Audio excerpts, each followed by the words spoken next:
que l'Afrique peut compter sur elle-même. Le potentiel africain est très important.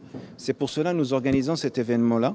D'abord pour dire que nous faisons preuve quand même d'une résilience qui est très importante, et cette résilience peut toucher plusieurs domaines, non seulement la santé, mais peut toucher plusieurs secteurs. Et qu'aujourd'hui, la santé, il y a une prise de conscience qu'elle est devenue quand même une question centrale dans les politiques publiques.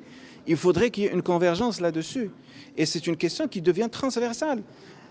S'il y a un problème d'eau, il y a un problème de santé. S'il y a un problème d'alimentation, il y a un problème de santé. Si l'environnement est pollué, il y a un problème de santé. Si l'animal va mal, il y a un problème de santé. Donc, c'est dans le cadre d'une approche One Health que nous sommes en train de travailler pour qu'il y ait quand même une seule vision pour le continent africain.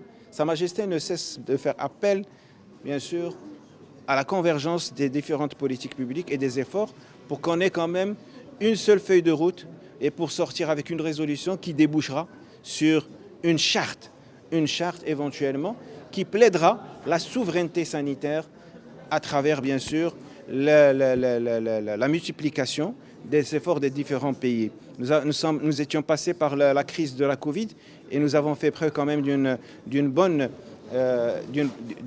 riposte. Nous sommes aujourd'hui en train de lutter contre plusieurs défis qui nous guettent à l'échelle planétaire. Et ces défis-là sont de taille. Les mutations technologiques aujourd'hui, avec le progrès qui entraîne quand même des glissements dans les compétences, dans les métiers, dans la santé. Il y a aussi le fardeau de l'industrialisation de l'industrie pharmaceutique qui va peser lourd sur les assurances maladie.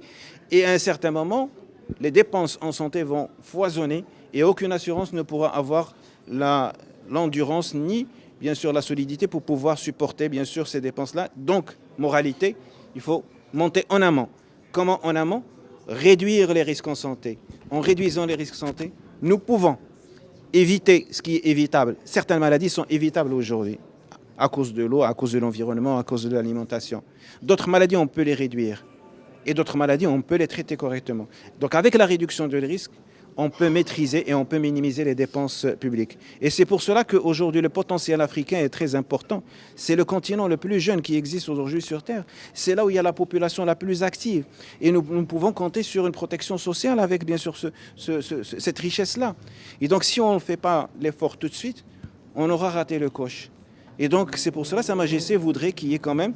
D'abord, il lance toujours l'appel que l'Afrique ne peut compter que sur l'Afrique et qu'aujourd'hui, il faut qu'on passe à l'action.